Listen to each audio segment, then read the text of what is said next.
Na-interview na ako sa mahigit 20 kumpanya. Napakasakit nila lahat. Sinabi ko sa kanila ang tungkol sa sitwasyon ng pamilya ko. Pero hinamak pa rin nila ako dahil lang community college grad ako at ayaw akong tanggapin.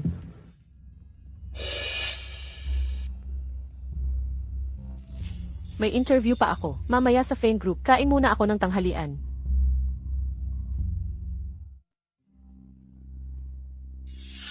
Ay nako, miss. Hindi ba dapat $1 lang ang 2 tinapay? Bakit naging $1 at 20 sentimo? Ma'am, tumaas na po ang presyo. Pero $1 na lang ang natitira sa akin. Hoy, miss. Pwedeng pa konti-konting diskwento. Pasensya na po. Tindera lang po ako. Hindi ako ang nagpapasya. Sige na, napakahirap ba talagang magdesisyon yan, ha? $1 lang naman yan, di ba? Bakit hindi na lang palampasin? Miss, pakiusap, huwag mo akong pahirapan. Kapag nalaman ng manager, ibabawas nila sa sahod ko. Ano naman kung ibabawas ang sahod mo? Hindi naman ganoon kalaki yon. Naghihirap na nga siya ng husto. Masasabi mo bang mas mahalaga ang sahod mo kaysa sa pagkain na kailangan niya? Madali lang magsalita kapag hindi naman. Ang sahod mo ang nakataya, kaya okay lang sa'yo kasi, hindi naman pera mo, di ba? Tinutulungan ko lang siya. Ang taong may malasakit tulad ko ay hindi kayang tiisin siyang magutom. Kayo namang lahat, nakatayo lang, at walang ginagawa. Kayo namang mga taong tulad ninyo. Ang dahilan kung bakit napakalamig ng mundo. Kung hindi ka naman malamig ang puso, bakit hindi mo siya bayaran? Eksakto. Hindi ka tutulong, pero sinusubukan mong pagsisihan ang cashier. Hindi ko siya pinagsisisihan. Sa tindahan siya bumibili, hindi sa akin. Ang $1 na iyon, dapat manggaling sa tindahan, malinaw naman. Bukod pa riyan, ang laki ng kinikita ng tindahang ito araw-araw. Bakit hindi sila magpakita ng kaunting habag at tumulong sa mga taong tulad niya? Tigilan mo na ang pagbaluktot, ang mga taong tulad niya, ang tinatawag na mga santo. Pero pagdating sa pagbabayad, hindi naman sila tumatayo. Hindi ako tinatawag na santo. Iinaapi mo lang ako, dahil babae ako.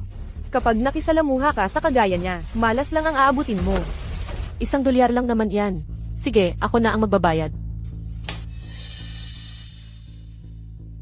Heto, ma'am. Hawakan mo yan. Ay, salamat, miss. Maraming salamat po. Nathan, may malasakit sa iba ang babaeng yon.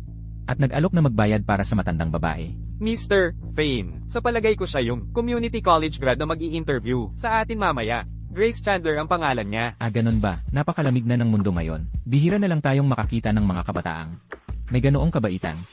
Nathan, padalhan mo siya ng offer letter. Seryoso ka ba? Ginoong Fane. Pero yung pinag-aralan niya. Ano naman ang masama sa degree mula sa community college? Hindi natin sinusukat ang isang bayani sa kanyang pinanggalingan. Ang mga kabataang tulad niya ay tiyak na magkakaroon ng magandang kinabukasan sa Fane Group. Wow! Ang galing talaga ng Fane Group. Di ba, sabi ko sa'yo, hindi naman ganoon kaimportante ang pinag-aralan. Marami namang malalaking kumpanya ang gustong kumuha ng babaeng kagaya kong maganda at maalaga. Supervisor Lawrence, pupunta kami ni Nathan sa food factory para tingnan ang proyekto. Ngayong hapon, dumating si reporter Charles mula sa Finance Channel sa kumpanya natin para sa isang interview. Mauna ka na sa pagtanggap sa kanya para sa akin. Kapag tapos na ang inspeksyon ko, babalik agad ako para sa interview. Sige po, Ginoong Fane. Ang grupo natin ay nasa critical na yugto bago mag-public. Ang interviewing ito ay talagang napaka-importante para sa pagbuo ng pampublikong opinyon bago ang Hindi tayo pwedeng magkamali. Huwag po kayong mag-alala, Ginoong Fane. Hoy! Assistant Nathan. Assistant Nathan. Ikaw si Grace, tama ba? Ginoong Fane, noong nakaraang linggo, may babaeng tumulong sa isang matandang babae sa convenience store. Siya yung graduate ng community college. Ayan po, ma'am, hawakan niyo ito. Kaya pala siya. Grace, tinanggap kita bilang espesyal na pagpapalubag. Ang lugar ng trabaho ngayon ay maaaring maging napakalamig. Sana ang iyong mabuting puso ay magdala ng ibang bagay sa ating kumpanya. Hindi ko pa nakita si Ginoong Fane na lumihis sa patakaran para sa kahit sino. Lalo na ang magbigay ng ganitong atensyon sa isang baguhan. Baka naman, may koneksyon siya kay Ginoong Fane. Ginoong Fane, huwag kayong mag-alala. Titiyakin kong ang Fane Group ay magiging ang pinaka-maalaga at mapagkawang-gawang kumpanya.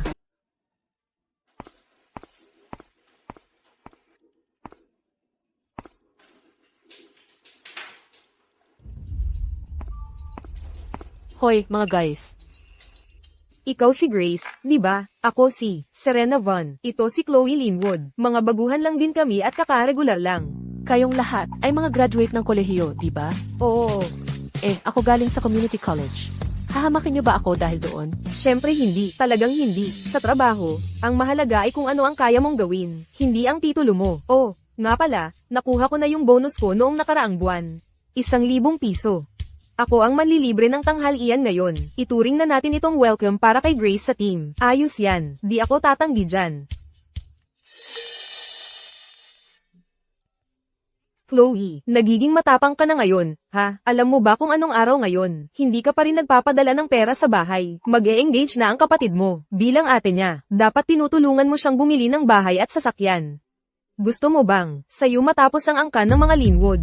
Nanay, kakakumpirma ko lang sa trabaho. Ang sahod ko, sakto lang para sa upa. Paano ako makakapagpadala ng pera sa bahay? Chloe, di ba't kakatanggap mo lang ng 1,000 pisong bonus? SHH, huwag mong sabihin yan, wala namang bonus. Kanina lang sinabi ni Chloe na may bonus siya at manlilibre siya sa tanghalian. Chloe, hindi tama yan. Nanay at kapatid mo sila. Sila ang pinakamalapit mong pamilya. Paano mo itinatago sa kanila ang pera at iniisip mo lang ang sarili mo? Grace, Ano ng problema? May nasabi ba akong mali? Kapag kumikita ka na, dapat sa pamilya mo ginagastos yan. Kung hindi, ang mga magulang natin. Napakahirap ng pinagdaanan para palakihin tayo. Pero wala silang napapala. Nakakalungkot talaga para sa kanila. walang utang na loob, walang kwentang gastador. Ang kapal ng mukha mo. Sa katapusan ng araw na ito, maglipat ka ng 1,000 dolyar sa account ko. Kung hindi, pupunta ako sa opisina mo at may dalang protest banner. At sisiguraduhin kung ang boss mo ay tatanggalin ka dahil sa pagiging walang utang na loob. Grace, anong nangyayari sa'yo? Ang pamilya ni Chloe ay literal na nagsasamantala sa kanya. Nakapag-ipon na siya ng kaunti para sa sarili niya, at sinira mo lahat yun para sa kanya. Paano naging kasalanan ko yun? Kakaklase ko lang sa kumpanya at wala akong kaalam-alam tungkol sa sitwasyon ng pamilya niya. Hindi mo alam. Kung hindi mo alam, paano mo napakialaman ang buhay niya? Tinutulungan ko lang siya. At saka, si Chloe mismo ay hindi tumanggi sa nanay niya. Ibig sabihin lang nun, hindi siya firm. Paano naging kasalanan ko yun? Hindi ko naman sinasadya yun. Tama na. Tigilan mo yan. Huwag nyo nang sayangin ang oras ng lahat dito sa opisina. Grace, sumama ka sa labas at ayusin natin to. Ano nang ginagawa mo? Bitawan mo ako. Pinag-iinitan niyo lang ako dahil bago ako. Minamaliit niyo ako dahil community college lang ang tinapos ko. Magrereklamo ako sa EUT tungkol sa inyo. Anong kalokohan to? Supervisor Lawrence, binubuli nila ako at nagtutulungan sila laban sa akin. Ang kapal naman ng mukha mong baligtarin ang istorya. Kakaklase ko lang dito at hindi ko pa alam ang mga patakaran. Hindi kasing ganda ng inyo ang pinag-aralan ko. Pero kung may nagawa akong mali, pwedeng sabihin niyo ng diretso sa akin at turuan niyo ako. Ba't kailangan niyo akong sigawan ng ganyan? Hindi ba yun bullying? Supervisor Lawrence, mainitan lang talaga ang ulo ni Serena, kaya baka naging masakit ang salita, pero hindi namin siya binubuli. Nagsisinungaling ka, minamaliit niyo lahat ako. Nagtutulungan kayo para pag-initan ako. Supervisor Lawrence, narinig niyo kanina, inilagay ako dito ni Emmy Fain. Particular, para linisin ang toxic na work culture dito. Kung patuloy na lalaki, ang mga grupong ito, sino ang nakakaalam kung ilan pang mga bagong empleyado ang mabubuli sa hinaharap? Mukhang talagang pinahahalagahan siya ni Mr. Fain. Kung may koneksyon nga siya kay Mr. Fain, hindi ko kayang makipag-away sa kanya. Sige. Serena, Chloe, magaspang ang pagtrato ninyo sa bagong empleyado. Kanselado ang inyong bonus sa buwang ito. Supervisor Lawrence, bakit ka ganyan ka-unreasonable? Hayaan mo na, Serena, baka may koneksyon siya o ano. Tanggapin na lang natin ang Luigi. Bakit naman? Inaabuso niya ang kapangyarihan para sa personal na paghihiganti. Bakit ko lang tatanggapin yun? Fain Group, magbabayad kayo nito. Ay papost ko kayo sa lahat ng social platform at babalaan ko sila tungkol sa kumpanya para hindi na kayo makakuha ng top graduate ulit. 1 oras na. Nasaan na yung delivery ko?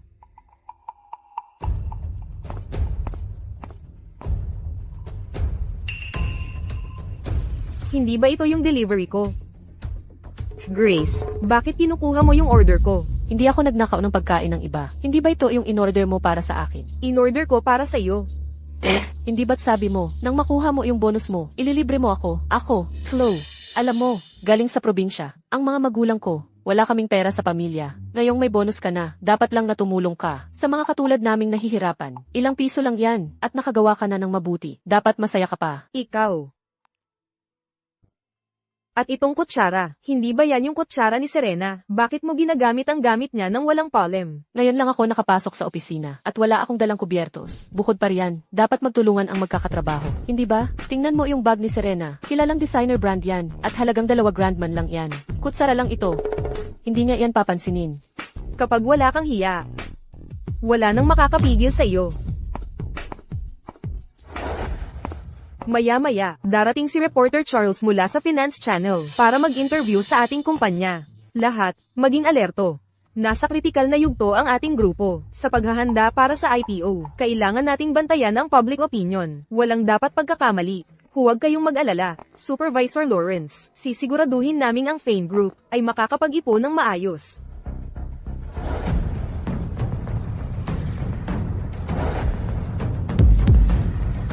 Ay nako, anong nangyayari dito?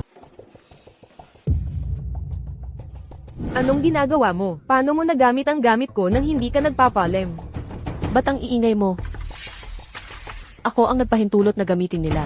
Matatanda na sila. Pwede na nilang gamitin ang anumang madaling gamitin. Ba't ka nakikipagtalo sa mga nakatatanda? Ano ba talaga ang nangyayari dito?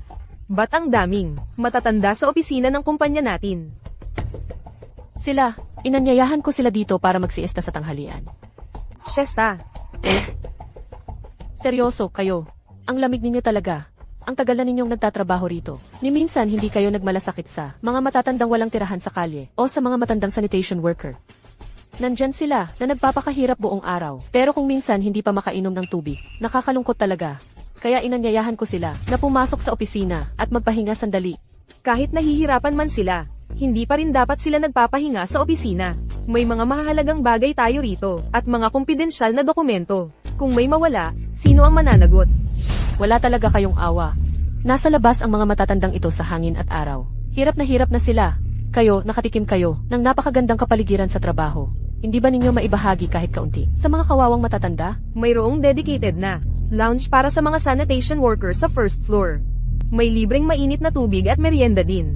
Ba't mo sila dinala sa taas ng opisina? Nakakagulo talaga sa trabaho. Ang lounge sa baba ay maliit, hindi talaga sapat para sa kanila. Bukod pa riyan, wala naman tayong lahat sa opisina sa lunch break. Kaya dinala ko ang mga matatanda dito para magpahinga. Isipin mo na lang na mas pinapakinabangan ang espasyo. Pero, Hindi tinatanggap ang anumang pagtutol. Supervisor Lawrence, sinabi sa atin ni Eng Fane na baguhin ang malamig at walang pakiramdam na kultura sa trabaho dito.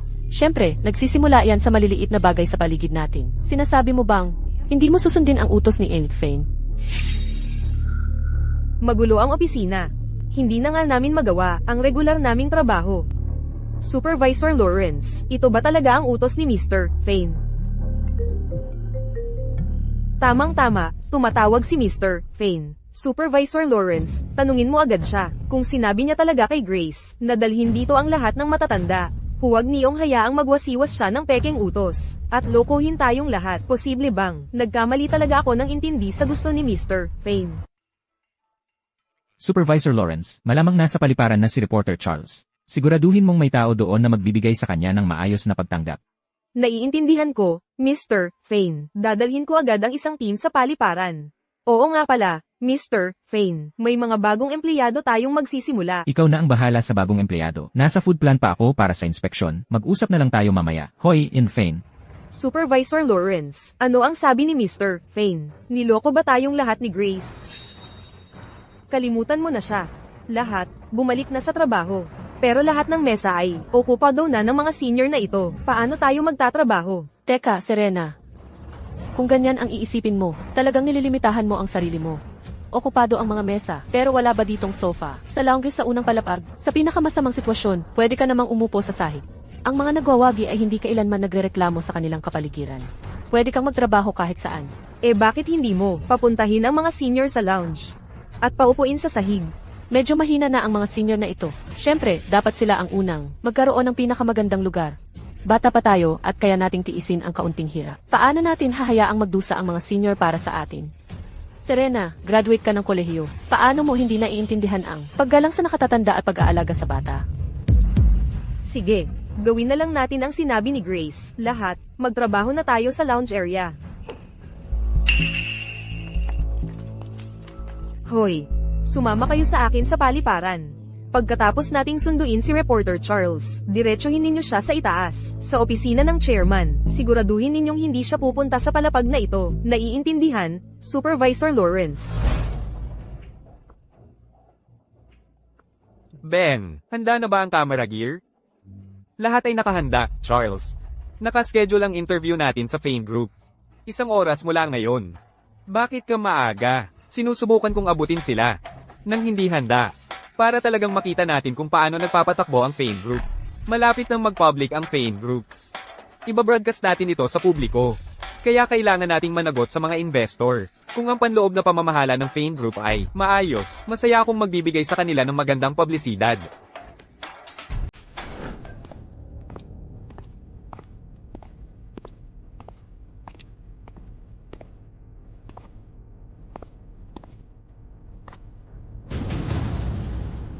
Bakit lahat ng empleyadong ito ay nagtatrabaho sa sahig? Hindi ba't sinasabing ang opisina ng Fane Group ang pinakamaganda sa lungsod? Tingnan natin ang mga opisina.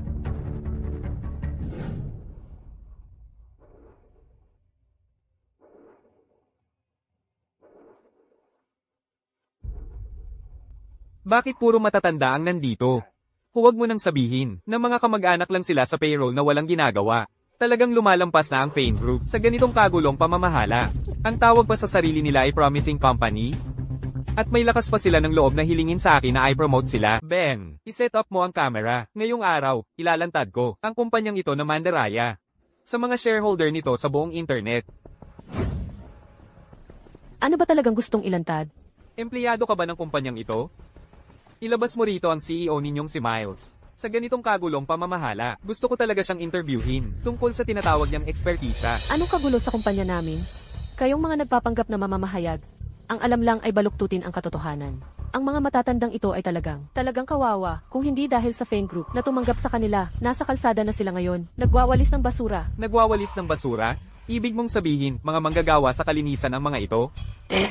Ang init-init sa labas, kailangan pa rin nilang maglinis ng kalsada. Hindi ba't nakakalungkot iyon? Ang isang mapagmalasakit na kumpanyang tulad namin ay talaga namang maglalaan ng magandang lugar para sa kanilang magpahinga. Katawa-tawa. Kung hindi sila magtatrabaho, paano sila kikita ng pang-araw-araw? Paano nila susuportahan ang pamilya nila? Ano ang mas mahalaga, ang sweldo o ang kalusugan nila? Kung wala silang sweldo, ediwes, mag-resign na lang sila, umuwi at mag-enjoy sa buhay. Mag-enjoy sa buhay? Hala, dapat tulungan ninyong mga mamamahayag na i-promote ang kumpanya namin. Maganda kung mabibigyan ninyo ang aming si Fane ng parangal bilang pilantropo o kung anuman. Si Fane ba ang nag-utos sa iyo na gawin ang lahat ng ito? Sinabihan pa nga ako ni Fane ng personal na gusto niyang gawin ang Fane Group na pinaka mapagmalasakit, mapagkawang-gawang kumpanya. Ha ha ha, ang papansin talaga ni Fane. Dahil mapagmalasakit ang kumpanya ninyo, titiyakin kong tulungan kayo na palaganapan ang salita. Mapagmalasakit, kalokohan. Ang Fane Group ay isang walang pusong kumpanya. Hindi lang nila binabawasan ang aming sahod, kumukuha pa sila ng porsyento sa aming pondo para sa relokasyon. Ang aming pabrika ng pagkain ay may daan-daang empleyado. Ginawa nilang imposible para sa amin ang mabuhay. Reporter, kailangan mo kaming tulungan para makamit ang hustisya.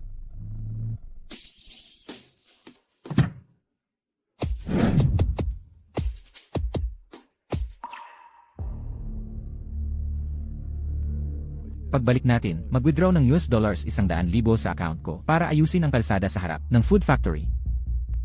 Fane, sobra naman po ang kabutihan ninyo. Mula nang magsimula ang Food Factory Project, nag-ayos po kayo ng mga kwarto sa ospital para sa mga may sakit na kamag-anak ng empleyado. At nag-donate pa po kayo ng sarili ninyo para tulungan ang mga manggagawang nahihirapan. At ngayon, kayo pa po ay... Wala yon talaga. Ang isang negosyante, dapat magbigay pabalik sa komunidad pagkatapos kumita. Bukod pa riyan, galing din ako sa mahirap na pamilya. Alam ko kung gaano kahirap ang buhay para sa mga nasa ibaba. Kapag natuloy na ang Food Factory Project, makakapagpapublic na ang ating grupo. Kapag nangyari yon, lalapit ako sa iba pang mga negosyante sa lungsod at magtatatag ng charity fund. Partikular para tulungan ang mga manggagawang nangangailangan. Tara na.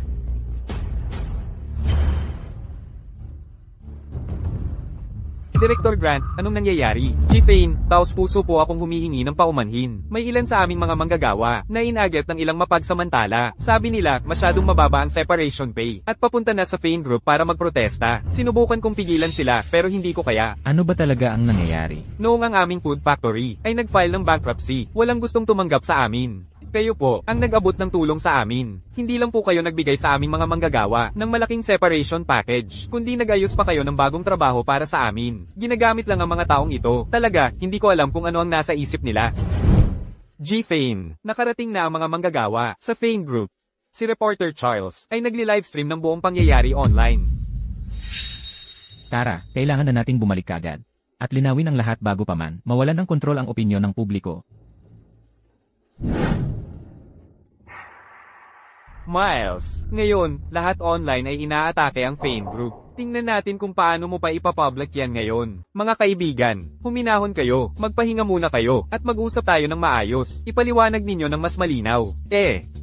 Si Miles, yung tarantadong yun, wala talagang konsensya. Siya at si Director Grant ay nagtulungan at nagbenta ng pabrika namin. Ngayon, nawalan kami ng trabaho. Paano na kaming mga pamilya mabubuhay? Ha? Hindi ba kayo binigyan ng Fane Group ng pabuya sa pag-alis o anumang bayad pinsala? Ha? Oo, binigyan. Pero kulang na kulang. Eksakto. 1,000 piso lang ang bayad pinsala, isang taong serbisyo, isang taong bayad sa pag-alis. Paano na kami mabubuhay? Oo nga.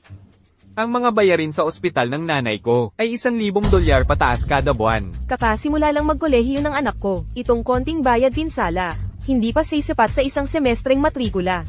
Diyos ko, mga boss ng kumpanya ay walang puso. Inilaan ng mga manggagawa ang buong buhay nila sa kumpanya at ang makukuha lang nila ay isang maliit na bayad. Gusto ba nilang ipahamak ang mga ito? Boykotehin ang mga produkto ng Fane Group at imbestigahan si CEO Miles. Ben, patayin mo ang makina, ngayon din. Bakit, Charles? Sumabog ang bilang ng livestream natin. Lahat ng nasa online ay nagrereklamo sa Fane Group. Ang $1,000 na bayad pinsala ay pinakamataas na pamantayan na sa buong lungsod. Ang ibang mga kumpanya ay kailangan ng 10 taon para bayaran ng seniority. Pero ang Fane Group, isang taong serbisyo lang ang kailangan nila. Iyan ang tunay na responsableng kumpanya. Ang mga manggagawang ito ay hindi narito para sa kanilang karapatan. Narito lang sila para manggulo. Huwag mong patayin. Sa tingin ko kayong dalawa, ang tunay na mga manggugulo. Mga reporter na may masamang intensyon kayo. Si Amy Fane, ang pinakamabait, pinakamaalaga na negosyante. Kung hindi dahil sa inyong dalawang shady reporter, at sa mga sinungaling na manager na iyon, hindi possible na ganoon kababa ang bayad pinsala. Gusto kong malaman ng buong internet na ang Fane Group ay ang pinakamaalagang kumpanya. Mga kaibigan, huwag kayong mag-alala. Kahit gaano kalaki ang bayad pinsalang gusto ninyo, sabihin lang ninyo sa akin. Sisiguraduhin ng Fane Group na makuha ninyo ito. Ikaw. Talaga po, Miss. Ikaw po ba ang may hawak dito? Pwede ka bang magdesisyon para sa amin? Siyempre, ipinadala ako rito ni Ginoong Fane para magdala ng higit pang kabutihan at habag sa kumpanya.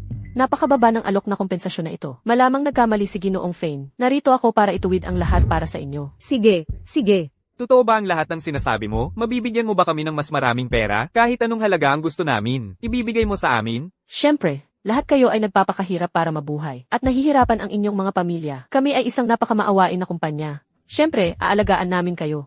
Ang galing naman. E di gusto ko ng $1,000,000 piso. 5,000,000 piso. E di gusto ko ng $10,000,000 piso. Hindi, $50,000,000 piso. Sige, sige, meron tayo ng lahat. Huwag kayong mag-alala, huwag kayong mag-alala. Maraming pera ang Fane Group. Wala ang mga hiling ninyo. Sa amin. Anong kalokohan? Nababaliw na siya. Kung hahayaan ninyong magpatuloy siya, mabubuwag ang Fane Group. Patayin ang camera, ngayon din. Hoy, ikaw, anong ginagawa mo? Ibalik mo sa akin ang camera. Hoy, ibigay mo. Anong ginagawa ninyo? Hoy, ibalik nyo sa akin ang camera. Wala na sa kontrol ang mga ginagawa ninyo. Mga walang hiya na reporter. Kanina lang ay nagbabanta kayong ilalantad kami. Ngayon, nagumagawa na kami ng mabuti. Ayaw nyo kaming bigyan ng magandang balita. Dahil ayaw ninyong maging tagapagsalita namin, ako na lang ang gagawa. Ngayon, ako ang maninindigan para sa hustisya. At ipapaalam sa buong internet na ang Fane Group ang pinakamaawain na kumpanya. Ibalik nyo ang camera. Wala na sa sarili ang mga tao ninyo. Hoy, ano bang gusto ninyong gawin? Ha ha ha, Grace, ang galing mo talagang makisama sa tao. Ang mga walang hiya na reporter na ito ay dapat tratuhin na parang kaaway. Tara na, pirmahan na natin ang kontrata. Oo, tama. Kontrata. Miles, ay walang puso. Siya at si Director Grant ay dinaya kami para pirmahan ang kontrata ng magkasama. Sinusamantala nila kami dahil hindi kami nakapag-aral at hindi namin maintindihan ang kontrata. Itinakda nila ang bayad pinsala ng napakababa. Tingnan nyo, narito ang mga work badge. Sumama kayo sa opisina at pirmahan ang mga kontrata. Sige, pero na. Ang bayad pinsala, seniority pay at kontrata ay napag-usapan na namin ng maaga sa Trade Union Congress. Ito ay paninirang puri at chismis lamang. At ininsulto nila si Reporter Charles na pinaghirapan kong imbitahin dito. Ang Fane Group ay naghanda ng 8 taon para mag-public at ngayon ay sinira nila ang lahat. At itong taong ito na nagpapanggap na santo, sino ba talaga siya? Kailan pa siya naging may karapatang mag-utos sa kumpanya natin? Nasaan si Supervisor Lawrence? Bakit hindi siya lumalabas para patahanin ang mga manggagawa? Pumunta siya sa airport para sunduin si Reporter Charles. Walang nag-akalang maaga silang darating. Mr. Fane, pakiusap, subukan pong kumalma. Malapit na tayo sa opisina ngayon. Ito ang opisina ni Miles. Hoy, ang ganda ng lugar na ito. Inubos niya ang lahat ng pera natin para sa relokasyon. Yun pala, dito siya namumuhay ng mag-ara. Tandaan ninyo, mamaya ililipat natin ang lahat ng gamit dito. Ang lahat ng mamahaling bagay na ito ay binili gamit ang ating pinaghirapang pera. Nahanap ko na, ito na ang lahat ng kontrata, kasama ng mga empleyado ng food factory. 1,000 piso lang ang kompensasyon. Paano yan magiging sapat? Malaki ang pera ng Fane Group. Dapat man lang, magbigay ng 1 milyong piso sa bawat isa. 10,000, 100,000, milyon. Tapos na, pagbalik ni Fane at makita ito, siguradong matutuwa siya. Baka, pa nga ako ay bigyan ng promosyon at dagdag sahod. Mr. Fane, sinimulan na ni Grace na baguhin ang mga kontrata. Kung magpapatuloy ito, talagang malulugi ang kumpanya natin. Kailangan na nating umalis dito ngayon na. Hoy, Grace, kung gusto mong maging balido ang kontrata, kailangan mong tatakan ito ng selyo ng kumpanya. Hindi ito magwo-work. Ang selyo ng kumpanya? Hahanapin ko. Hoy, nahanap ko. Dito ba ilalagay ang tatak? Dito mismo. Oo, dyan mismo. Huwag mong tatapan. Makinig ka sa akin. Kung tatatakan mo yan, tapos na ang Fane Group. Ang reputasyon ay masisira. Huwag kang gagalaw. Huwag mong subukang baliktarin ito sa amin. Ang Fane Group ay nahihila lang sa putik dahil sa mga reporter na walang etika. Tulad mo, ngayon itatama ko ang record para malaman ng buong bansa na mas nagmamalasakit ang Fane Group sa mga mahihina kaysa kaninuman. Kami ay kumpanyang may puso.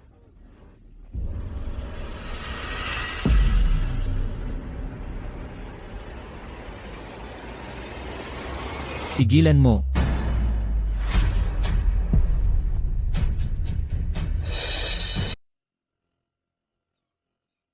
Fane, nakabalik na po kayo. Bakit ang aga ng pagbalik ni Miles? Hindi ba dapat nasa food factory siya para mag-inspeksyon? At hindi babalik hanggang gabi? Anong kinakatakutan mo sa kanya? Nakapirma na ang kontrata. Sa tingin ba niya pwede na lang siyang umatras ngayon? Oo, tama ka.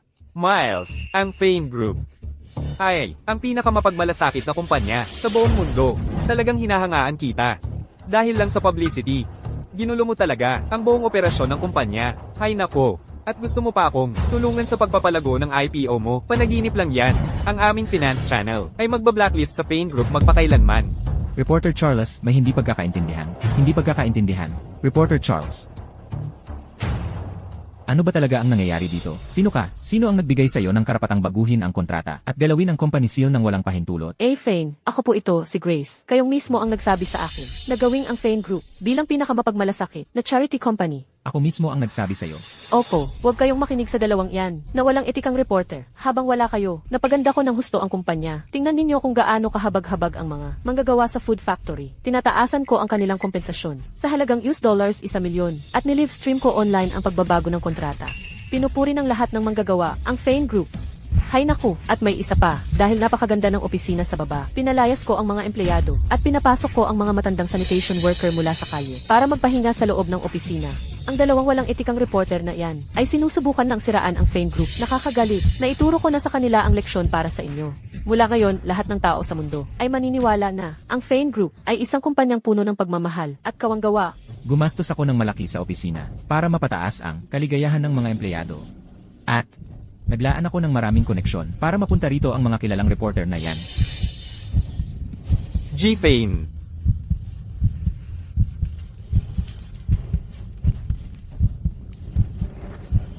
Hoy, Yifane, huwag kayong magalit. Bahagi lang ito ng trabaho ko. G-Fane, dapat kayong matuto kay Grace. Napakabait at masigasig niya. Siya ang tunay na swerte ng kumpanya ninyo. Dapat talaga ninyo siyang bigyan ng malaking dagdag sahod at promosyon. Tara na, bilasin mo. Lagyan mo ng tatak ang kontratang ito ng opisyal na selyo.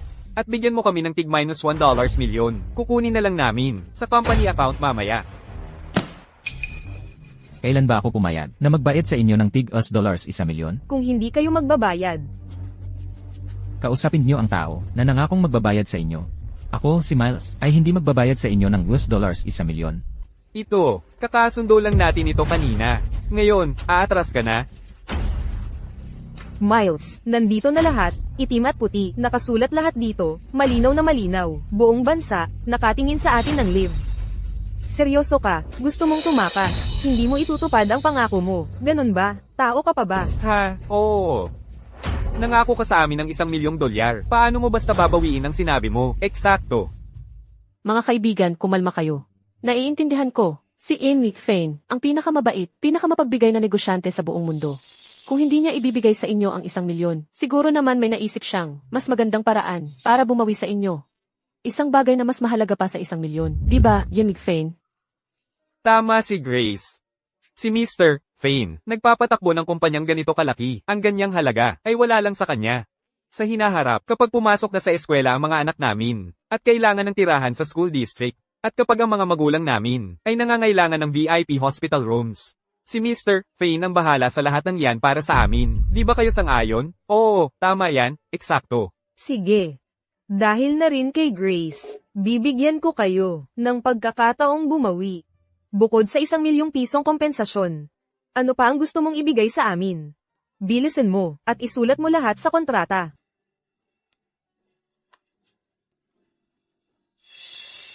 Tinulungan ko kayo sa pagbili ng patapon na pabrikan nyo, at binigyan pa kayo ng bagong trabaho. Sa halip na magpasalamat, ngayon parang may utang pa ako sa inyo. Fane, iyan ang kabutihan ng puso ninyo. Tulad ng kasabihan, ang pagmamahal ay laging pakiramdam na may utang na loob. Fane, napakabait at mapagbigay ninyo. Hoy, bigyan natin ng palakpakan si Fane, at ipakita natin ang ating pasasalamat sa kanya. Ano sa tingin ninyo? Oo. Tumahimik ka. Sige, wag masyadong maingay. Si Fane ay hindi mahilig magpasikat. O, siya nga pala, Fane. Bukod sa $1 milyon, ano pa ang ibang kompensasyon? Pakisabi naman sa akin, para ma-update ko ang kontrata. Sinabi ko nang tumahimik ka, hindi mo ba naintindihan ang sinasabi ko? Bakit biglang nagalit si Fane? Naiintindihan ko na, baka nahiya siya. Sa palakpakan natin, napakamapagkumbaba talaga ni Fane, at isang tunay na pilantropo. Halika, Fane, huwag kang mahiya, ako. Nang sabihin kong hindi ako magbabayad ng $1 milyon, literal ang ibig kong sabihin, walang kompensasyon. Hayaan niyong linawin ko. Ang food factory ninyo, ako si Miles, ay hindi bibili nito. Impossible. Nathan, samahan mo sila palabas. Fane, paano naman kung hindi niyo bibilhin? Nagbibiro ka lang, di ba? Kung hindi niyo bibilhin, paano mabubuhay ang mga manggagawang ito? Oo nga. Kung paano sila mabubuhay. Mula ngayon ay wala na sa akin. Ang Fane Group ay isang maliit na kumpanya lang. Hindi namin kayang akuin ang food factory ninyo na napakalaki para sa amin. Teka, hindi nyo pala bibilhin. Sino ka ba? Dahil lang sasabi mo na hindi ka bibili. Tapos na. Kami lang ang kumpanya sa buong lungsod na handang akuin ang negosyo ninyo. Magtanong-tanong kayo. Ang factory ninyo ay nasa liblib na lugar. At ilang taon nang may utang. Walang gustong umako nito. Kung hindi dahil kay Mr. Fane, na ayaw niyong mawalan ng trabaho, matagal na sana kayong nasa kalsada. Naku, tama na. Huwag niyong ipagmalaki ang sarili niyo. Kayong mga may-ari ng negosyo ay nagkukunwari lang na mabubuting tao. Miles, huwag mo akong takutin. Sinabi na sa amin ni Director Grant na binayaran niyo na ang deposito. Akala mo ba basta-basta ka na lang aalis pagkatapos noon? Salamat sa paalala. Kung hindi mo binanggit ang deposito, nakalimutan ko na sana. I refund ko na ngayon. I-refund ang deposito? Hello, Director Grant. Ang deposito nyo. Hindi may refund ang deposito. Ibalik mo ang cellphone ko. Fane, paano ka naging ganyan? Alam mo kung gaano kahirap para sa pamilya ng mga manggagawang ito. Paano mo sila basta-basta tatalikuran? Grabe naman yan. Ako ang tatalikod sa kanila. Ako ang grabe. Liam, naaalala ko, may kidney failure ang nanay mo. Sa Trade Union Congress, umiyak ka at nagmakaawa sa akin ng tulong. Hindi ba't ako ang nagpa-VIP hospital room sa nanay mo? at nagbayad ng isang taong medical bills.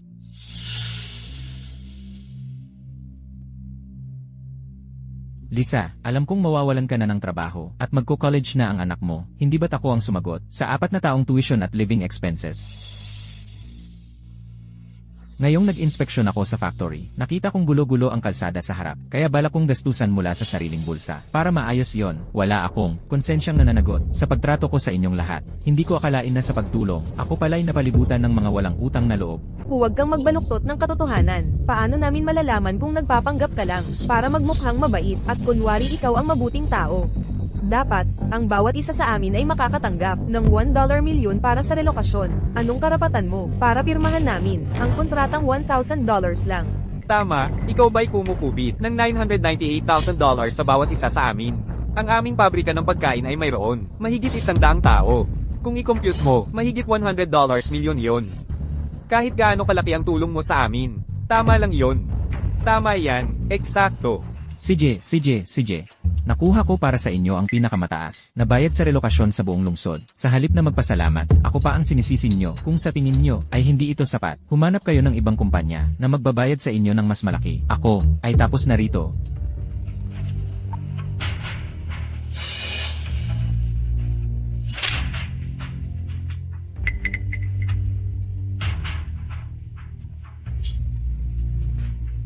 Si Miles, yung walang alam na mayaman, biglang naging matalino. Umaasa ako na makakuha ako sa Fane Group para suportahan ang buong pamilya ko. Ngayong wala na siya, sino pa ang sasalo sa amin?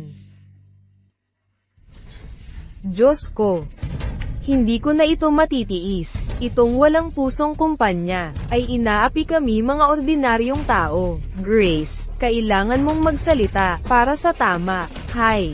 Meles, sobra ka na. Tinulungan mo sila. Pero yun naman ang dapat mong gawin. May konting problema lang, susuko ka na. Yung pagiging maalaga mong negosyante. Pakitang tao lang pala. Walang sinuman ang obligadong tumulong sa iba. Ang kabutihan ko ay hindi para sa mga walang utang na loob na tulad nila. Miles, bakit ang liit ng utak mo? Ang pagtulong sa iba ay hindi para humingi ng kapalit. Kapag tumutulong ka, ang kasiyahang nararamdaman mo ay sapat na. Paano mo aasahan na magkautang na loob sila sa'yo? Walang hiya ka talaga. Tingnan mo to, nagpapakasanto ka. Ang yabang mo sa pera ng iba. Makinig kayong lahat. Si Grace ang nangako sa inyo ng $1 milyong. Siya ang sasagot sa gastos na yon. Wala yan sa akin. Paano mo basta-basta tatalikuran ang responsibilidad? Ikaw ang gustong bumili ng food factory. Hindi ako. Binigyan mo sila ng pag-asa, tapos binigo mo sila. Naisip mo ba kung gaano kahirap at kalungkot ang nararamdaman ng mga manggagawang ito? Mapanakit ka talaga. Eksakto. Kahit gaano sila kahabag-habag, sarili nilang gawa yan. Grace, hayaan mong sabihin ko sa'yo. Ginawa ko lang eksepsyon na kunin ka dahil mukha kang mabait. Hindi ko inaasahan na ipagpapalit mo ang katangahan sa kabaitan at magdala ng napakaraming problema sa kumpanya. Ikaw ay tinanggal na. Ha? Anong karapatan mo para tanggalin ako? Ano bang kasalanan ko? Grace, wala kang ginawang mali. Nagugilty lang siya. Hindi mo pa ba nahuhulaan? Si Miles ay nagpapayaman sa maruming paraan habang nagkukunwari na isang mapagbigay na philanthropist. Ngayong nahuli na natin siya. Natatakot lang siyang ibunyag natin siya. Totoo ba talaga yan? Miles, palagi kong inisip na ikaw ang pinakamahabaging entrepreneur sa mundo. Napakalakas ng loob ko at handang tulungan kang gawing pinakamapagkawang gawa na kumpanya. Pero hindi ko inaasahan na katulad ka lang ng ibang kapitalista. Magkakapareho kayo. Talagang nabigo ako sa'yo. Anong ginagawa mo? Ibalik mo ang company seal. Huwag kayong mag-alala. Nasa akin na ang company seal. Wala siyang choice kundi bilhin ang food factory ninyo. Itong nagpapanggap na santo ay handal na parang bato. Hindi ko inaasahang siya ang magiging kapaki-pakinabang sa kritikal na sandali. Oo, ngayong nasa atin na ang company seal, tayo ang magdedesisyon kung magkano ang compensation na ibibigay. Tayo ang pipili kung aling factory ang gusto nating bilhin. Hayaan mong sabihin ko sa'yo. Pag nanakaw ng company seal ay krimen. Huwag mo akong takutin. Ang dapat makulong ay kayong mga ito. Ang korap ninyong kumpanya ay nang aapi ng mga taong tulad naming nahihirapan na. Kadiri kayo. Ginagawa lang namin ang tama.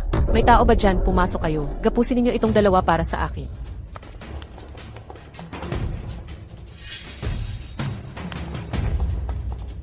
Bitawan niyo ako. Bitawan.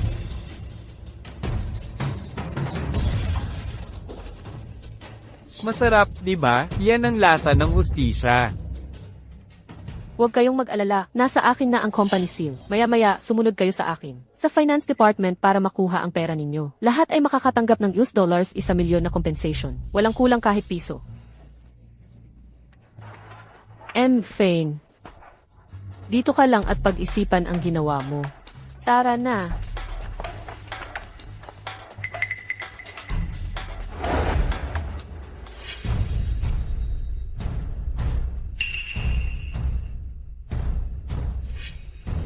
Tulad ni Meles, ang mga taong ito ay malamig at makasarili. Kung magpapatuloy ito, paano matutulungan ng kumpanya ang mga nangangailangan? At magpalaganap ng habag, mas mabuti pang tanggalin ko silang lahat at hayaan ang mga trabahador ng food factory ang kunin ang trabaho nila. Anong ginagawa mo? Ikaw at kayong lahat ay tanggal na Bakit? Sino ka ba? Anong karapatan mo para tanggalin kami? dahil hawak ko ang opisyal na selyo ng Fane Group. Bakit nasa iyo ang selyo ng kumpanya? Ako ang namamahala sa paglilinis ng toxic na kultura ng kumpanya. Siyempre, nasa akin ang selyo. Kayong mga top graduate ay magagaling nga pero walang moral at walang respeto sa nakatatanda o nakababata. Nagsasama-sama kayo para apihin ang mga baguhan. Lahat kayo ay tanggal na. Hindi ba't ginagamit mo lang ang iyong kapangyarihan para sa personal na paghihiganti? Tanggalin mo kami. Matagal ko nang gustong mag-resign. Nang sumali kami, ipinangako ng kumpanya ang pinakamagandang work environment. Ngayon, pinapagtrabaho mo kami, nakaupo sa sahig. Akala mo ba pakialam namin? Ginawa mo ng gulo ang lugar na ito at gusto mo pang magpa-public sa boss na tulad mo. Wala namang patutunguhan ng kumpanyang ito. Umalis na tayo. Lahat, mag-resign na tayo.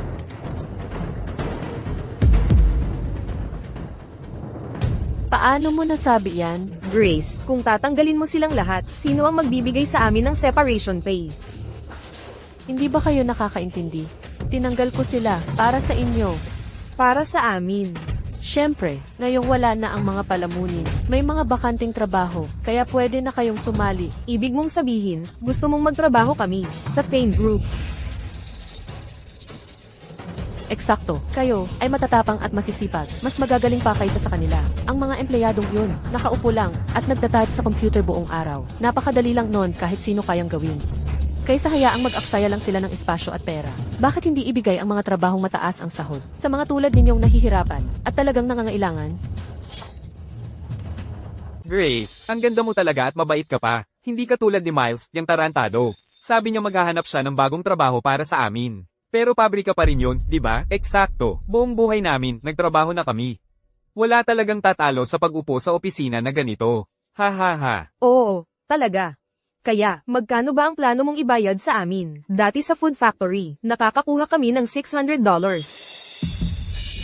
Hindi, $1,200 kada buwan. Kung mas mababa pa dyan, hindi kami papayag. Oo, tama yan. Huwag kayong mag-alala. Malaki ang utang na loob ng Fane Group. Sa inyong lahat, imposibleng magkulang ang sahod ninyo. Ganito na lang, sabihin natin. $20,000 kada buwan para sa iyo. $20,000? $20,000?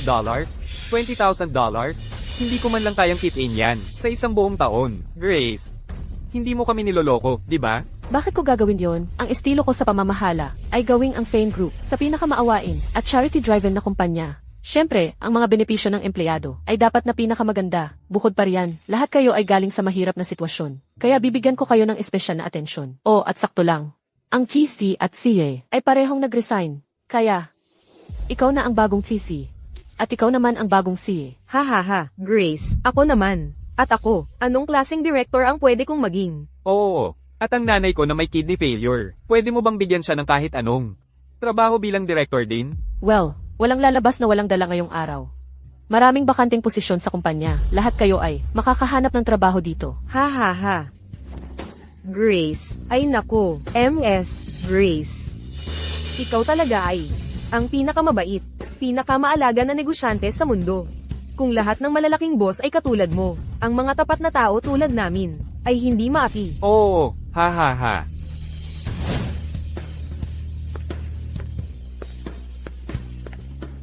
Tara na.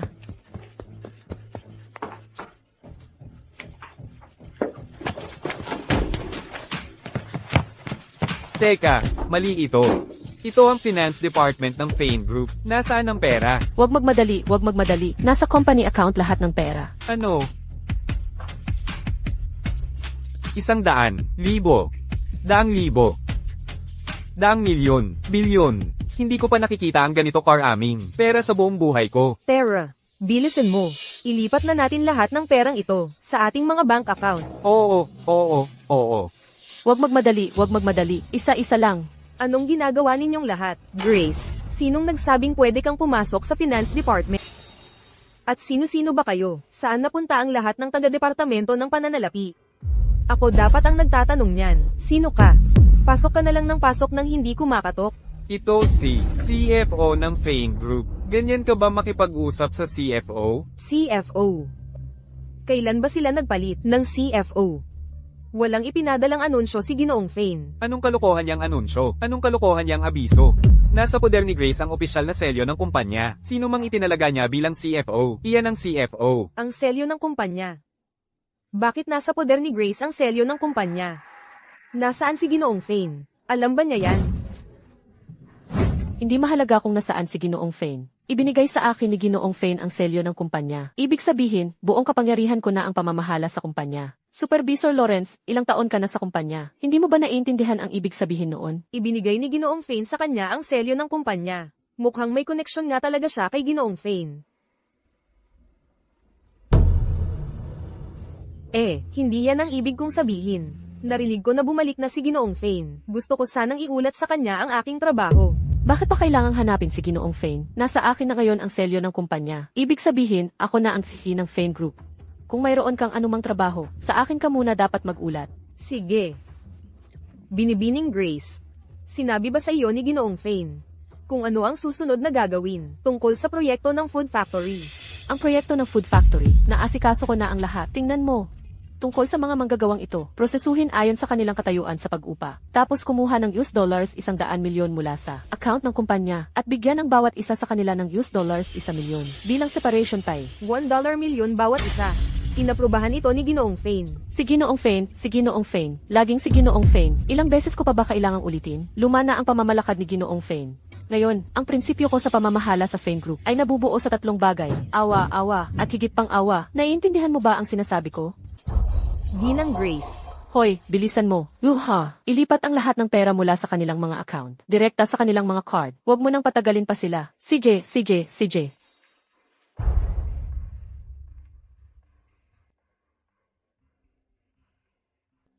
Anong nangyayari? Wala nang kahit isang sentimo sa account ng kumpanya. Hindi pwedeng mangyari yan. Paano nangyari yon? May 200 milyong dolyar sa account ang kumpanya. Kahit pa binigyan ko sila ng tig-1 milyong dolyar, dapat ay sobra-sobra pa ang matitira. Ako rin ang dapat magtanong sa'yo niyan. Napagkasundoan nating 1 milyong dolyar. Ang pabuya sa pag-alis bawat tao. Plus buwan ng sweldo na 20,000 dolyar. Pero hanggang ngayon, 1 taong sweldo pa lang ang naibigay sa amin ng maaga. Paano naubos agad ang pera ng kumpanya? 20,000 dolyar kada buwan. At 1 taon ang kinuha ninyo ng maaga. Ang sabi ko lang ay kunin ang pabuya sa pag-alis. Sino ang nagsabing kunin ninyo ang sweldo ninyo ng maaga? Lahat kami ay galing sa hirap. Marami kaming pangangailangan sa pera. Ang benepisyo ng empleyado sa kumpanya ninyo ay dapat kasama ang opsyon na makuha ang sweldo ng maaga. Grace, tulungan mo naman kami. Kalahati sa amin ay wala pang natatanggap na sweldo. Supervisor Lawrence, kailangan mong gumawa ng paraan. Tingnan mo kung mayroon si Ginoong Fane na pribadong pondo o mga nakatagong account. Kahit anong meron siya, ilabas mo lahat. Lahat ng yon ay pinamamahalaan ng Departamento ng Pananalapi. Paano ko malalaman ang tungkol sa mga nakatagong account? Kung hindi mo alam, maghanap ka. Hindi mo ba nakikita ang lahat ng itong mga tao na naghihintay ng kanilang sweldo? Grace, hindi namin maaasahan si Miles para sa aming mga sweldo. Pero kahit papaano ay nandyan ka pa rin. Lagi mo kaming tinatrato ng maayos. Mas mayaman ka siguro kaysa sa kanya. Oo, well, si Grace ang tunay na pilantropo dito. Kahit anong meron ka, ibigay mo na lang sa amin para sa payroll. Wala akong pera. Ano, walang pera? Bagong graduate lang ako at intern. Saan ako kukuha ng pera? Kung wala kang pera, bakit ka nagpapanggap na pilantropo? Niloloko mo ba kami? Sino bang nagsabing kailangan mong mayaman para maging pilantropo? May pusong ginto ako. Pinaglaban ko ang lahat ng benepisyong iyan para sa inyo. Iyon ang nagpapagawa sa akin sa pinakamabait na pilantropo. PFFT. Nako, tumigil ka sa pagpapakadiri sa amin. Magkano ba ang halaga ng isang pilantropo? Mabubusog ka ba niyan? Bayaran mo lang kami ng aming mga sweldo. Kung hindi mo babayaran ang sweldo ko, hindi ko to palalampasin. Tama na ang pagtatalo. Nasa pula na ang balanse ng pera ng kumpanya. Kung magpapatuloy ito, malulugi ang Fane Group. Bangkarote, ang Fane Group ay napakalaking kumpanya. Paano sila mababangkarote? Ang Fane Group ay nabangkarote rin. Kakapasimula lang natin sa trabahong ito. Mawawalan na naman ba tayo ng trabaho? Seryoso, Grace. Akala namin ikaw ay isang philanthropist, isang tunay na mabuting tao. Nagkataon lang palang wala kang pera. Isasama mo ba kami sa pagkakasira mo at gagawing mga tanga para sa kumpanyang ito na bagsak na? Hindi ganoon. Hindi ko ginawa. Hoy, alam ko na, hindi ganoon kabait sina Miles at ang Fane Group. Nagkataon palang isa lang itong setup. Inakit mo kami ng mataas na sahod. Sa totoo lang, para lang lokohin kaming sumali. Para maging mga sakripisyo kami ng kumpanyang bangkarote. Grace, magkaroon ka naman ng konsensya. Ha, ang yaman-yaman mo. Bakit mo kami pinaglalaroan? Eksakto. Nagtiwala kami ng husto sa iyo, at dinala ang buong pamilya namin para magtrabaho para sa iyo. Ang sama, kakapasimula lang tapos bangkarote na. Paano na ang pamilya namin? Napakalupit naman. Hindi ko ginawa, nanunumpa ako. Hindi na mahalaga kung ginawa mo o hindi. Kung hindi mo kami babayaran ng nararapat sa amin, hindi pwede. Hindi naman ako ang may kasalanan. Tinutulungan ko kayo, kayong lahat ang naglipat ng pera mula sa payroll account. Wala na talaga akong pera. Ninakaw mo ang pondo ng kumpanya, at kinuha ang isang taong sahod ng maaga. Yan ang nagpabangkarote sa kumpanya. At nakuha mo na ang $1 milyon na separation pay. Ano pa ang gusto mo? HMPH, wala akong pakialam. Kahit ano pa, ang sahod at separation pay ay nasa kontrata. Pumirma at nagtatakan ka rin. Kung hindi kami mababayaran, sasamahan ka namin kahit saan ka pumunta. Wala ka ng kapayapaan mula ngayon. Kahit kailangan mong ipagbili ang kotse mo, ipagbili ang bahay mo, magbenta ng dugo, at magbenta ng bato, kailangan mo pa rin bayaran ang utang mo sa akin. Kung hindi mo gagawin, hindi ito matatapos. Hindi ito matatapos. Hindi ito matatapos. Hindi ito matatapos. Ang bait-bait ko sa kanila. Paano nila ako ginaganito? Tama pala si Miles. Ang mga taong ito ba ay talagang isang grupo ng mga walang utang na loob? Kung wala ka talagang pera, pwedeng palampasin namin ito ngayon. Talaga? Alam ko na. Palagi kayong nakakaintindi at matapat. Hindi niyo ako pipilitin na ibigay ang sahod ko, di ba? Hey hey hey. Hoy, mga pare, tingnan nyo siya. Mula ulo hanggang paa ay ginto at pilak ang suot. Meron pa siyang mamahaling relong ginto. Tanggalin mo yan at gamitin para bayaran ang utang niya. Anong ginagawa nyo? Huwag kayong lalapit. May naisip ako. Sa ngayon, walang pera sa account. Tayo, pwedeng ipagbili na lang natin ang Fane Group. Ang kumpanyang ganito kalaki ay dapat na nagkakahalaga ng di bababa sa 20 milyong dolyar, di ba? Tapos magagamit natin ang perang yon para bayaran ang mga sahod nyo. Ano sa tingin nyo? Hey hey hey. Ayan na naman, nangangako ka na naman ng walang laman. Bangkarote na ang kumpanya. Saan pa manggagaling ang pera? Akala mo ba kasing tanga namin? Si Miles, yung gago, na naghihintay lang para sagipin ka? Bobo ka ba? Ang Fane Group ay hindi katulad ng luging pabrika natin ng pagkain. Malaki talaga ang halaga ng kumpanya. Kung ipagbibili natin to ng ilang milyon o 12 ng milyon, ayos na tayo habang buhay. May kilala akong isang malaking boss. Nagpasya siya na bilhin ang Fane Group. Bakit di natin siya papuntahin para makipag-usap? Ano? Ipagbibili ang kumpanya? Hindi pwede. Ilang taon ng pagsusumikap ang inilaan ni Mr. Fane para maitayo ang Fane Group. Lahat-lahat yun para sa kanya. Hindi nyo pwedeng ipagbili lang yan. Isang kumpanyang nalulugi lang ito. Ito ba talaga ang mas mahalaga? Kaysa sa sahod nila, inilipat nila rito ang pamilya nila para magtrabaho para sa akin. At hirap na silang makaraos. Bilang mga nasa pamamahala, hindi natin sila pwedeng bigin. Makipag-ugnayan tayo sa buyer ngayon din. Papuntahin natin sila para tapusin ang deal. Huwag kayong mag-alala. Kumpanyang may konsensya tayo. Hindi namin kayo ipagkakait ng sahod. Tara na. Ano na ang gagawin natin? Ipagbibili na talaga nila ang kumpanya. Mr. Fane, nasaan ka na? Sagutin mo naman ang telepono, Mr. Fane.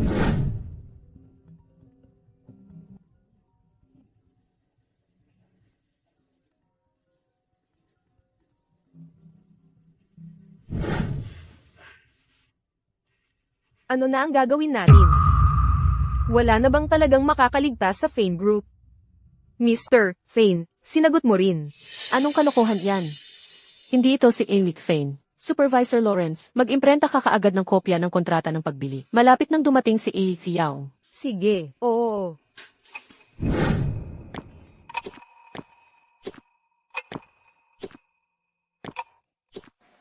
Naalala ko noong mga panahong yun, si Mr. Fane, ang personal na nag-interview sa akin dito mismo. Nang malaman niyang galing sa probinsya ang pamilya ko, sinigurado pa niya na may pagkain at matutuluyan ako. Napakagaling niyang boss.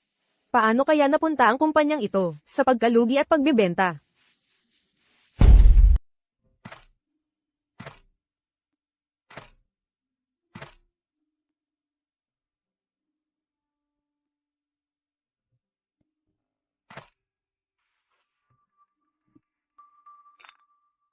May naririnig ba kanina, sa opisina ng chairman? Nakakandado ang pinto. Baka nagkakamali lang ako ng naririnig. Hindi ako nagkakamali. May tunog talaga. Ginoong Fane.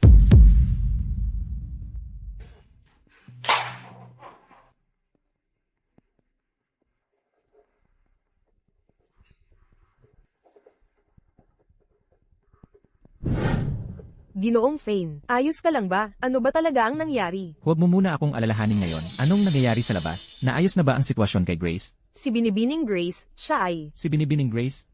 Ginoong Fame, bakit bigla na lang nag-resign ang lahat ng empleyado natin? Hindi ka panipaniwala. Ginoong Fane, dahil pinagpasyahan ninyong tanggalin kami, wala na kaming sasabihin pa. Ginoong Fane, sa ngalan ng Business at Tech Departments, nagpapasalamat kami sa suporta ninyo. Ang mga tao sa business at tech, ako mismo ang humirang sa kanila ng may mataas na sahod. Sino ang nagbigay ng permiso para tanggalin sila? Ginoong Fane, hindi ko inaasahang pati mga bagong graduate ay tatanggalin ninyo. Nag-post na ako ng mga babala tungkol sa Fane Group sa buong internet. Mula ngayon, huwag nang asahang makakakuha ng mga top graduate.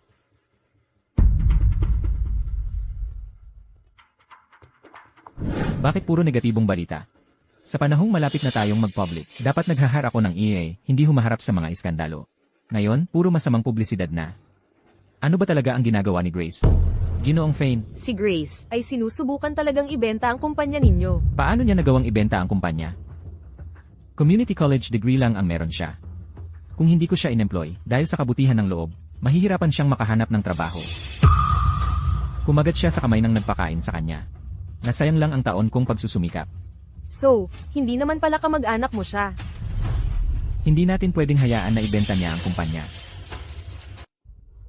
Sa totoo lang, gusto ko lang guluhin ang mga trabahador na ito para magkaroon ng gulo at sirain ang reputasyon ni Miles. Hindi ko inaasahan na sa loob lang ng isang araw. Malapit nang maipagbili ang Fane Group. Miles, talagang talo ka. Ang Fane Group ang laging nang-aapi sa Young Group sa loob ng maraming taon. Sa wakas, may nahuli na rin ako sa'yo. MS, Grace, haha. Ang kumpanya mo, hindi lang nagkakautang sa sahod, bumibilis pa ang pagbaba ng halaga nito sa merkado. Malapit na, hindi mo na makuha ang presyong inaalok ko ngayon. Mas mabuti pang pag-isipan mo ito. CJ, $20 milyon ay sapat lang para mabayaran ang mga utang sa sahod ng mga ito. Pipirmahan ko ngayon na. Hoy, sandali lang. Grace. Huwag kang matakot sa mga salita niya. Kung kaya niyang mag-alok ng $20 milyon, ibig sabihin mas mataas pa ang kaya niya. Para sa mga tulad naming naghahanap buhay lang, mas malaki ang bayad, mas mabuti. Hindi ko naisip ito ng maigi. Kaya, gusto naming humingi ng dagdag na $20 milyon. Pwede ba iyon? MS, Grace, ang galing mo namang magbiro. Ngayon ka pa tataas ng presyo dito mismo. Hindi naman yan tugmasa, matapat mong reputasyon sa negosyo. Siyempre, ay dadagdag namin yan. Idagdag mo. Wala akong pakialam. Dagdagan mo ng $20 milyon kahit ano pa. Tanggapin mo o hindi. Ang kumpanya ni Miles ay malapit ng mag-public, magiging bilyon-bilyon ang halaga niyan. Kahit bilhin ko ito sa halagang $40 milyon, malaking panalo pa rin yan para sa akin. Sige, pumapayag akong dagdagan ng $20 milyon, pero kung ikaw ay pipirma at tatataka ng kontrata ngayon din. Talaga? Ibig sabihin ang sahod ng mga ito ay mababayaran na rin sa wakas. Pipirmahan ko na ngayon. Heto. Haha. Tumigil ka dyan. Miles, hindi ba dapat nag-iisip ka ng mga pagkakamali mo sa opisina mo? Alam mo pa nga na nasa opisina ako at nag-iisip. Mukhang marami kang mga espiyang itinanim sa kumpanya ko. Ethan, bilyon-bilyon ang halaga ng kumpanya natin. At sa tingin mo mabibili mo ito sa $40 milyong lang. Ang kapal mo talaga. Dapat alam mo ang limitasyon mo. Hoy! G-Fane! Sinusumpa ko, hindi ko sinasamantala ang sitwasyon mo. Si MS Grace ang nagpumilit na ibenta ito sa akin. Wala akong magawa. Hindi ko talaga inaasahan ito. Ang minsanang maluwalhating Fane Group ay talagang babagsak sa punto na hindi makabayad ng sahod. At ngayon gusto mong ibenta. Ito sa 40 milyong dolyar lang. Nakakalungkot naman. Nakakagalit ito. Miles, paano mo nasabi yan kay Iyaw? Nandito si Iyang para iligtas tayo. Kung wala siya, paano ko babayaran ang mga ito? Mag-apologize ka kay Iyaw. Magbabayad ng sahod? Babayaran sila. Miles, ako ang CTO ng kumpanya mo. Ang buwan ng sahod ko ay $20,000. Isang taon mo na akong hindi nababayaran. Ay pinalayas mo ang lahat ng mga tech staff na mataas ang sahod na kinuha ko at pinalitan mo ng mga walang utang na loob na to. Mag-ingat ka sa pagsasalita. Ang mga kinuha mo ay malamig at makasarili. Wala silang naitulong sa magandang kultura ng kumpanya. Ang pagtanggal sa kanila ang tanging paraan para umusad. Tinutulungan lang kita. Dinala ko ang mga tapat na kasamahan para punan ang mga puwang. At ako pa ang sinisisi mo. Ikaw ang pinakamalaking trader dito. HMPH. Fane, mukhang hindi ka pa rin natututo. May tao ba dyan? Samahan niyo pala ba si Fane? G-Fane, mas mabuti pang bumalik ka sa pag-iisip mo. Huwag mo kaming abalahin sa pirmahan ng kontrata. Ha ha ha. Sinuntok mo talaga ako. Ikaw, sinuntok mo talaga ang isang babae. Lalaki ka ba talaga? Tumigil ka. Sawa na ako sa'yo. Mga bata, pumunta kayo rito. Palabasin niyo siya. Security. Kayo lahat, tumigil kayo ngayon din. Tigil. Akala ko nahihirapan ang pamilya mo, pero matapat at disente ka naman. Sa abot ng aking makakaya, tinulungan kita sa lahat ng paraan. Pero hindi ko inakalang tatalikod ka at ipagkakanulo ako, at guguluhin ang kumpanya ng ganito. Hintayin mo na lang ang demanda. Ang paungupit sa pondo ng kumpanya pa lang, ay sapat nang makulong ka ng ilang taon. Kunin ang lahat ng walang kinalaman dito, at ilabas sila rito. Lumabas kayo. Reyes. Hoy! Ji-young, kayo ang nagsabi sa amin na pangunahan si Miles. Lumabas kayo. Hoy, sandali. Ji-young, tulungan niyo po kami. Yaw. Huwag mong subukang isama ako sa kapahamakan mo. Hindi kita kilala. G-Fane, malaking pagkakamali lang ito. Pagkakamali lang talaga. Pagkakamali. Hindi yata. Nagpadala na ako ng mga tao para mag-imbestiga sa food factory. Mukhang interesado ka sa aming Fane Food Factory. Nakarating ka pa mismo para kausapin ang mga trabahador.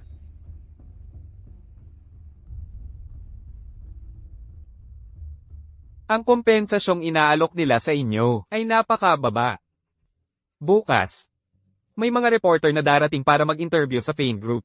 Mga kasama, kausapin niyo ang mga reporter at sabihin ang nangyari sa inyo. Hindi kakayanin ni Miles ang pressure ng publiko. At mapipilitang bigyan kayo ng mas maraming pera.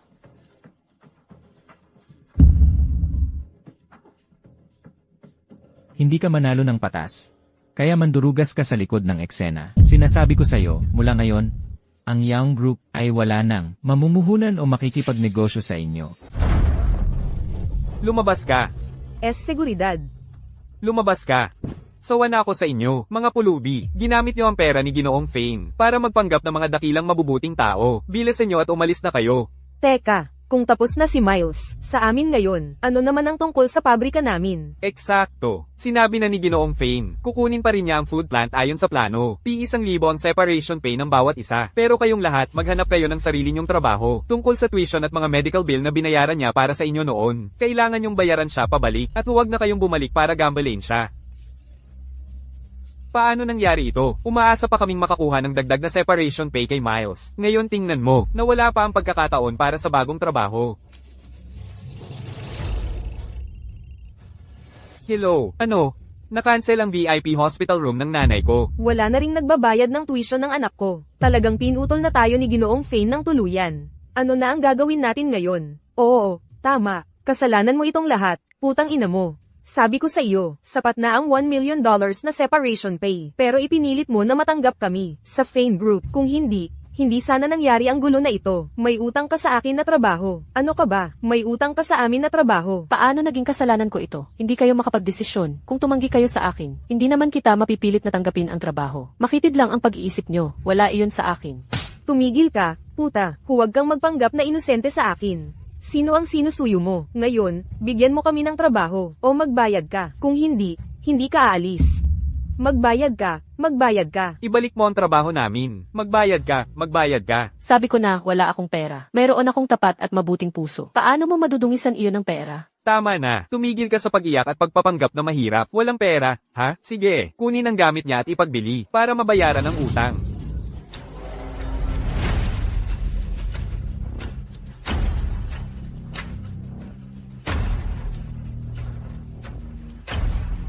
S-Security, umalis ka na. Bilisan mo at umalis ka na rito. Mula ngayon, sa tuwing makikita ka namin, bogbog ang aabutin mo. Damn Miles. Ang tagal kong pinlano ito.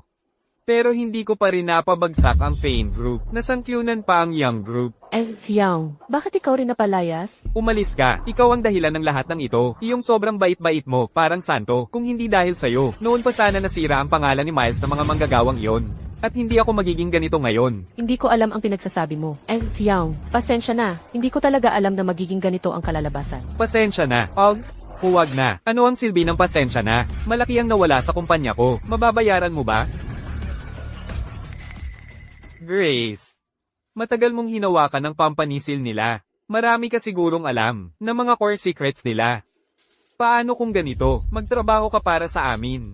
At sabihin mo sa akin lahat ng sekreto nila. At sama-sama nating year-upon si Miles. Illegal ang pagbubunyag ng company secrets, di ba? Ngayon siya naman ang nagpapaka-proper. Itong social justice warrior na ito, tanga at masama pa. Kung magpapanggap akong biktima, tiyak na tutulungan niya akong habulin si Miles. Hindi ko na kaya. Simula pa lang, startup lang naman ang Young Group. Lagi na lang kaming dinudurog ng Fane Group. Ngayon, naputol na ang aming mga investment at funding. Daang-daang empleyado ang meron kami. Wala na kaming mabubuhay. Nakakalungkot talaga. Sobra na si Miles. Napakalaki ng kumpanya niya. Pero imbes na tumulong sa iba, nambubuli pa siya ng maliliit na negosyo. Eksakto, tama ka. Halimaw talaga si Miles. Wala na siyang iniwan na paraan para sa akin. Huwag kang mag-alala, Ji Xiao. Bukas na ako magsisimulang magtrabaho para sa inyo. Hindi ko nahahayaang guluhin ka pa ni Miles. Tungkol sa nangyari, aminado ako, nagkamali ako ng paghuhusga sa isang tao. Kaya una, hayaan niyong humingi ako ng paumanhin sa inyong lahat. Salamat sa inyong lahat sa pagtitiwala sa akin at sa pagsuporta sa akin. Kayo ay pawang, mataas ang sahod ng mga teknikal at pamunuan na personal kong kinuha. Mula ngayon, ang paglago ng Fane Group ay nakasalalay sa ating pagtutulungan. Inaanunsyo ko na, ang lahat ng empleyado ng Fane Group ay makakatanggap ng 50% dagdag sa sahod.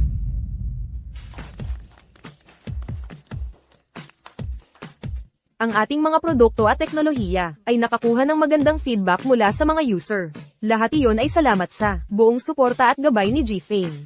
G-Fane, sa inyong pamumuno, ang ating kumpanya ay lalong lalago at magiging pampubliko ng maayos. Hindi ko iniintindi ang sarili ko. Ang tiwala ng ating mga user ang pangunahin. Ang negatibong balita kahapon ay talagang nakasira sa reputasyon ng kumpanya. Nagpalabas na ako ng pampublikong pahayag sa pamamagitan ng legal team natin. Naniniwala ako na babalik din ang ating reputasyon. G-Fane, may problema tayo. Sa ngayon online, lumalala ang pressure ng publiko laban sa atin, lalo na. Anong nangyayari? Hindi ba't nagpalabas na tayo ng pahayag ng abogado? Si Grace, nag-livestream siya. Inaakusahan ng kumpanya natin ng workplace bullying at pagsasamantala sa mga empleyado. Sinasabi rin niyang ninakaw mo ang pondo ng kumpanya at tumatanggap ng kickback mula sa separation pay. Ano? Nagli-livestream? Tingnan ko nga. Kamusta kayong lahat? Ako si Grace. Publiko kong i-report ang Fane Group sa workplace bullying sa mga empleyado at pagmamaltrato sa mga bagong empleyado. Ang kanilang si Miles, ay nagnanakaw ng pondo ng kumpanya at tumatanggap ng kickback mula sa mga manggagawa. Tama. Nasa likuran ko ang rooftop. Naipit na ako ng Fane Group, hindi ko na kaya, kahapon lang. Sa unang araw ko pa lang sa trabaho, nakita ko ang pinakamarumi na bahagi ng kumpanyang ito. Graduate ako ng community college at nakapasok sa Fane Group sa sarili kong pagsisikap, pero ang mga empleyadong may degree sa universidad ay minaliit ako dahil sa pinag-aralan ko. Nagtulungan sila para bulihin ako at pinagbantaan pa ang kaligtasan ko.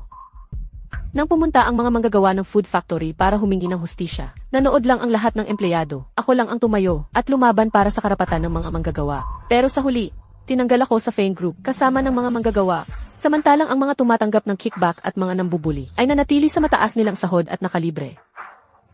Ngayon, ginagamit ko ang buhay ko para ibunyag ang Fane Group. Hinihiling ko sa mga otoridad na imbestigahan ng husto si Miles para mabigyan ng katarungan ang mga ordinaryong tao.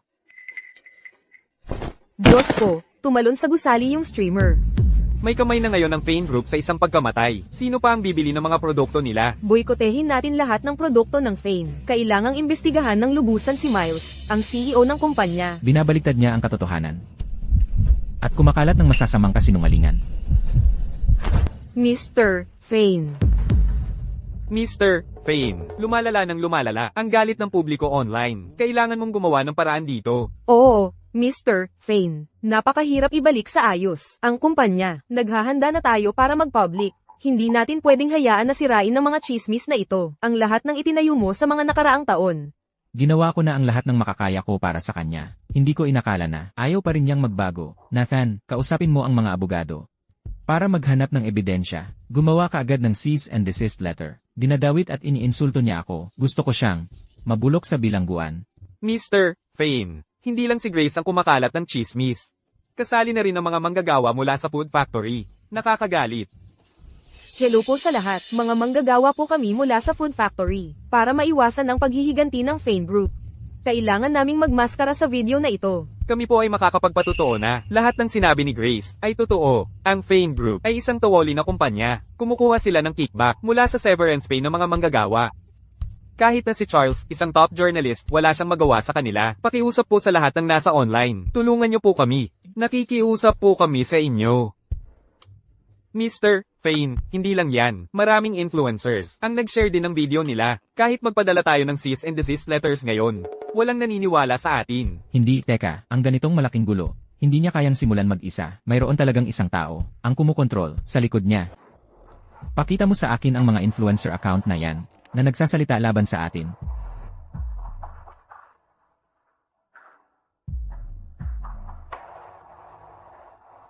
Lahat ito ay mga influencer, mula sa entertainment company ng Young Group. Ethan, talagang di ka sumusuko, ano? G. Fane, ano na ang gagawin natin? Huwag kang mag-alala. Mga amateurs lang yan. Sinusubukan nilang guluhin ang opinyon ng publiko, ha? Kukuha ako ng mga tunay na profesional para magsalita para sa atin.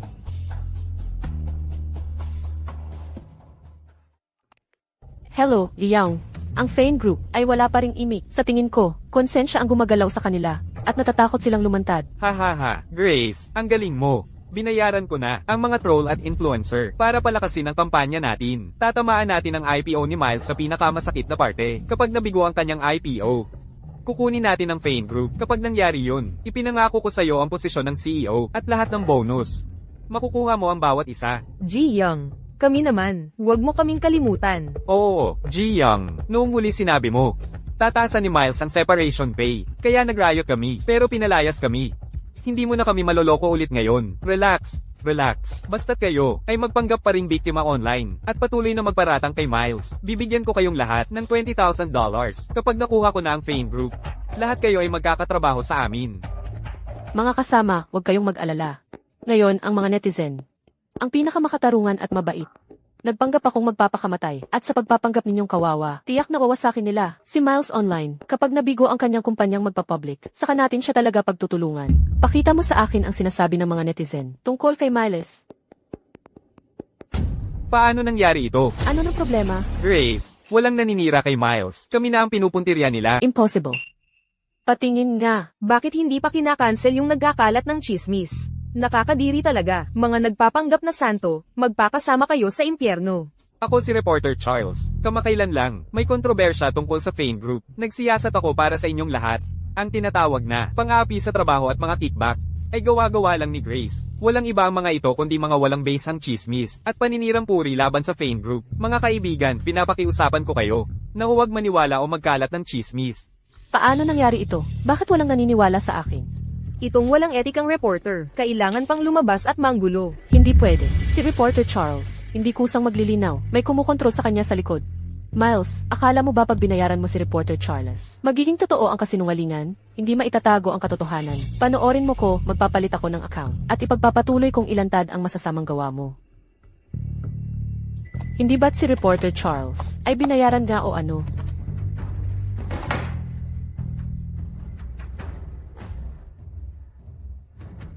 May punto yung nag-post sa taas, si Reporter Charles, malamang tumanggap ng pera mula sa Fane Group. Pare-pareho lang ang mga reporter. Hindi nakakagulat na ipagbibili nila ang mga manggagawa para sa pera. Hindi talaga nakakagulat. Arg.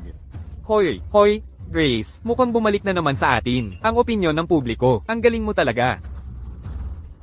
Miles, kapag nagtutulungan, ang mga tulad natin, hindi tayo basta-basta natatapakan. Tingnan natin kung paano ka lalabas dito. Nandito na ang food delivery. Kain muna tayo ng tanghalian, mga kasama. Kailangan nating kumain ng husto kung gusto nating magkaroon ng lakas para magpatuloy sa pagsasalita. Sino ang kumakalat ng chismis? Si Grace. Ako si Grace, pero hindi ako kumalat ng anumang chismis. Mga pulis, nagkamali siguro kayo. Itinatatwa mo pa ba? Ang mga abogado ng Fane Group ay nagsumite na ng ebidensya sa amin pagkakalat ng chismis at paninirang puri, panghaharas online. Pagnanakaw ng opisyal na selyo ng kumpanya, at paglustay ng pondo ng kumpanya, lahat iyon ay isinumite na sa pulisya. Kung may sasabihin ka man, sa korte mo na lang sabihin. Hindi ito kasalanan ko, wala itong kinalaman sa akin. Sinusubukan ko lang silang tulungan. Inaasikaso ko ang mga manggagawa sa pabrika, at ipinaglalaban ang kapakanan ng Young Group.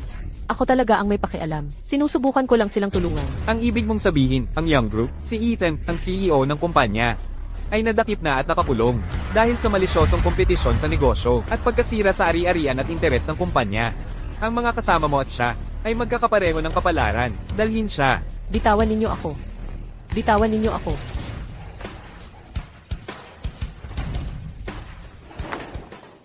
Sakay na.